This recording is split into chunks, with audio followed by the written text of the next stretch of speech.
ಇವತ್ತೊಂದು ವಿಚಾರವನ್ನು ನಿಮ್ಮ ಮುಂದೆ ಇಡ್ತಾ ಇದ್ದೀವಿ. ಇತ್ತೀಚೆಗಷ್ಟೇ ನೀವು ಟಿ ವಿನಲ್ಲಿ ನ್ಯೂಸ್ ಪೇಪರ್ಲೆಲ್ಲ ಗಮನಿಸಿರ್ಬೋದು. ನಮ್ಮ ಘನ ಸರ್ಕಾರ ಹೆಣ್ಣು ಮಕ್ಕಳ ಅನುಕೂಲ ಆಗುತ್ತೆ ಅನ್ನೋ ಒಂದು ದೃಷ್ಟಿನಲ್ಲಿ ಒಂದು ಅಡಿಷ್ನಲ್ ರಜಾ ಘೋಷಿಸಿದ್ದಾರೆ. ನನಗಂತೂ ವೈಯಕ್ತಿಕವಾಗಿ ಈ ನಿರ್ಧಾರದ ಬಗ್ಗೆ ಬಹಳ ಆಶ್ಚರ್ಯ ಆಯಿತು. ಏನು ಈ ಅಡಿಷ್ನಲ್ ರಜಾ ಅಂತಂದರೆ, ಹೆಣ್ಣು ಮಕ್ಕಳ ಮೆನ್ಸ್ಟ್ರುವಲ್ ಸೈಕಲ್ ಋತುಚಕ್ರದ ಸಮಯದಲ್ಲಿ 3 ದಿನದಲ್ಲಿ ಯಾವುದಾದ್ರೂ ಒಂದಿನ ರಜಾ ತಗೋಬೋದು ಅಂತ ಹೇಳಿದ್ದಾರೆ.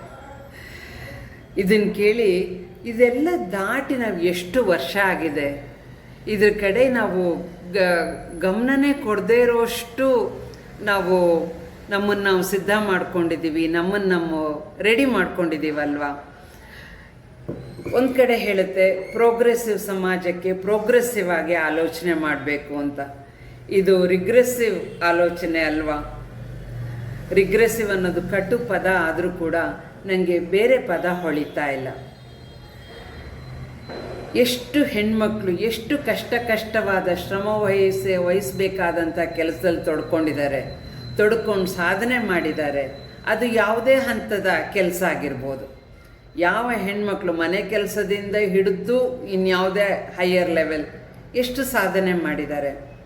ಎಷ್ಟು ಇದನ್ನೆಲ್ಲ ಯೋಚನೆ ಮಾಡೋಕ್ಕೂ ಸಮಯ ಇಲ್ಲದಿರೋಷ್ಟು ನಮ್ಮನ್ನು ನಾವು ಸಿದ್ಧಗೊಳಿಸ್ಕೊಂಡಿದ್ದೀವಿ.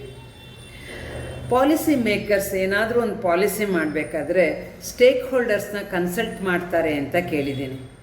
ಯಾವ ಸ್ಟೇಕ್ ಹೋಲ್ಡರ್ಸ್ನ ಇದರಲ್ಲಿ ನೀವು ಕನ್ಸಲ್ಟ್ ಮಾಡಿದ್ರಿ? ಯಾವುದಾದ್ರೂ ವೈಚಾರಿಕವಂತ ಹೆಣ್ಣು ಮಕ್ಕಳು ಈ ನಿಮ್ಮ ನಿರ್ಧಾರಕ್ಕೆ ಹೌದು ನಮಗೆ ಬೇಕಾಗಿತ್ತು ರಜಾ ಅಂತ ಹೇಳ್ತಾರಾ?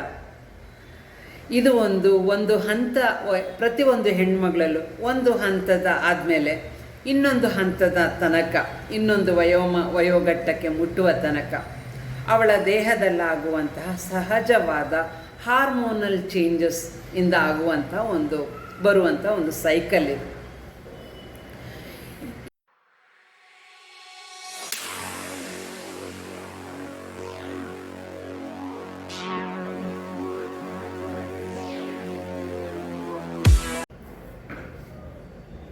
ಮೆನ್ಸ್ಟ್ರುವಲ್ ಸೈಕಲ್ ಬಗ್ಗೆ ಮಾತಾಡುವಾಗ ಇನ್ನೊಂದು ಅಂಶ ಹೇಳಬೇಕು ಅಂತ ಅನ್ನಿಸ್ತು. ಈ ಟೈಮಲ್ಲಿ ಆಗುವಂಥ ಹಿಂಸೆ, ಆ ಸಮಸ್ಯೆಗಳು ಇನಿಷಿಯಲ್ ಸ್ಟೇಜಸ್ಸಲ್ಲಿ ಋತುಮತಿಯರಾದಾಗ ಸ್ವಲ್ಪ ತೀವ್ರವಾಗಿರುತ್ತೆ. ಆದರೆ ವಯಸ್ಸಾಗ್ತಾ ದಿನ ಕಳೀತಾ ನಮ್ಮ ದೇಹ ಈ ಬದಲಾವಣೆಗಳಿಗೆ, ಈ ಹಾರ್ಮೋನಲ್ ಚೇಂಜಸ್ಗೆ ಹೊಂದ್ಕೊಂಡ್ಬಿಟ್ಟಿರತ್ತೆ. ಆ ಮಟ್ಟದ ತೀವ್ರತೆ ಒಂದು ಹಂತ ಆದಮೇಲೆ ಇರೋದಿಲ್ಲ. ಸೊ ಹಾಗಾಗಿ ಇದೊಂದು ಸಮಸ್ಯೆ ಇದು ಅಂತ ಪರಿಗಣಿಸ್ಬೇಕಾಗಿಲ್ಲ. ಇನ್ನೊಂದು ಪ್ರಶ್ನೆ, ನೀವೇನಾದರೂ ಇದನ್ನು ಒಂದು ಅಂಗವಿಕಲತೆ, ಕೊರತೆ, ನ್ಯೂನತೆ, ರೋಗ, ಕಾಯಿಲೆ ಅಂತೇನಾದರೂ ಪರಿಗಣಿಸಿದ್ದೀರಾ? ಹಾಗೇನಾದರೂ ನೀವು ಅಂದ್ಕೊಂಡಿದ್ರೆ ಭಾಳ ತಪ್ಪು. ಈ ಘೋಷಿಸಿರುವ ರಜಾ ಹೆಣ್ಣು ಮಕ್ಕಳ ಅನುಕೂಲದ ದೃಷ್ಟಿಯಿಂದಲೇ ಇದೆ ಅಂತ ಇಟ್ಕೊಳ್ಳೋಣ. ಕೆಲವು ಹೆಣ್ಮಕ್ಳಿಗೆ ಇನ್ನೂ ಕೂಡ ಒಂದು ವಯಸ್ಸು ದಾಟಿದ್ರೂ ಕೂಡ ಕೆಲವು ಹಿಂಸೆ ಸಮಸ್ಯೆ ಆ ಟೈಮಲ್ಲಿ ಆಗ್ತಾ ಇರ್ಬೋದು. ಹಾಗಾಗ್ತಾ ಇದೆ ಅನ್ನೋ ಹೆಣ್ಣುಮಕ್ಳಿಗೆ ಈಗಾಗಲೇ ಒಂದು ಲಿಸ್ಟ್ ಆಫ್ ಲೀವ್ಸ್ ಇದೆ ಅಲ್ವಾ. CLಗಳಿದೆ, SLಗಳಿದೆ, ಸಿಕ್ ಲೀವ್ಗಳಿದೆ, ಕ್ಯಾಶುವಲ್ ಲೀವ್ಸ್ಗಳಿದೆ, ಅರ್ನ್ಡ್ ಲೀವ್ಸ್ ಇದೆ. ಈ ಯಾವುದಾದ್ರೂ ಒಂದು ಲೀವ್ನ ಅವ್ರು ಅವೈಲ್ ಮಾಡ್ಕೊಳ್ಬೋದಲ್ವ. ಅವ್ರಿಗೆ ಏನೇನು ಅವೈಲೇಬಿಲಿಟಿ ಇದೆಯೋ ಅದರಲ್ಲಿ ಒಂದು ಲೀವ್ ತೊಗೋಬೋದಲ್ವ ಅವರು. ಇನ್ನೊಂದು ಅಡಿಷ್ನಲ್ ಲೀವ್ ಬೇಕಾಗಿತ್ತಾ? ಈಗಾಗಲೇ ಪ್ರೈವೇಟ್ ಸೆಕ್ಟರ್ಸ್ ನಮ್ಮನ್ನ ಆಡ್ಕೊಳ್ತಾರೆ. ಎಷ್ಟು ಲೀವ್ ಬೇಕು ನಿಮಗೆ?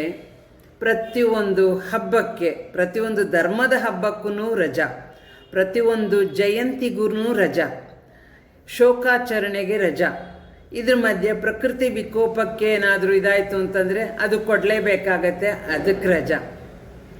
ಈ ರಜೆಗಳ ಪಟ್ಟಿ ಬೆಳೀತಾನೆ ಇರಬೇಕಾದ್ರೆ ಅವರು ರಜೆಗಳನ್ನು ಕಡಿಮೆ ಮಾಡ್ಕೊಳ್ಳೋ ದೃಷ್ಟಿಯಲ್ಲಿ ನೋಡ್ತಾ ಇದ್ದಾರೆ. ಅಂದರೆ ಯಾರು ಸಮಾಜದ ಜನರನ್ನು ಸೃಜನಾತ್ಮಕವಾಗಿ, ಕ್ರಿಯಾತ್ಮಕವಾಗಿ ಎಂಗೇಜ್ ಮಾಡ್ಕೊಳ್ಬೇಕು ಕೆಲಸ ಕಾರ್ಯಗಳಲ್ಲಿ, ಅವರೇನೇನೆ ನೀವು ಸ್ವಲ್ಪ ತಗೊಳ್ಳಿ ಇವತ್ತು ಬರದೇ ಹೋದರೆ ಪರವಾಗಿಲ್ಲ ಅನ್ನೋದಾದರೆ ಎಷ್ಟರ ಮಟ್ಟಿಗೆ ಸರಿ? ಅವ್ರುಗಳೆಷ್ಟರ ಮಟ್ಟಿಗೆ ವಿಚಾರವಂತರಾಗಿದ್ದಾರೆ ನೋಡಿ. ಹೆಚ್ಚು ಹೆಚ್ಚು ದುಡಿದಷ್ಟು ನಮ್ಮ ಸಮಾಜಕ್ಕೆ, ನಮ್ಮ ಸರ್ಕಾರಕ್ಕೆ ಲಾಭ ಅಲ್ವಾ? ಹಾಗಂದು ಮಾತ್ರಕ್ಕೆ ಏನು ಕತೆ ಥರ ದುಡಿಬೇಕು ಅಂತಲ್ಲ, ಕಷ್ಟ ಇದ್ದಾಗ ರಜೆ ತೊಗೊಳ್ಬೇಕಾಗತ್ತೆ. ಅದಕ್ಕೆ ನೀವು ಒಳ್ಳೆ ಚೆನ್ನಾಗಿ ಪ್ಲ್ಯಾನ್ ಮಾಡಿದ್ದೀರಾ, ಎಷ್ಟೊಂದು ಸೆಟ್ ಆಫ್ ಲೀವ್ಸ್ ಕೊಟ್ಟಿದ್ದೀರಾ. ಆಮೇಲೆ ನಾನು ಹೆಚ್ಚಾಗಿ ರಜಾ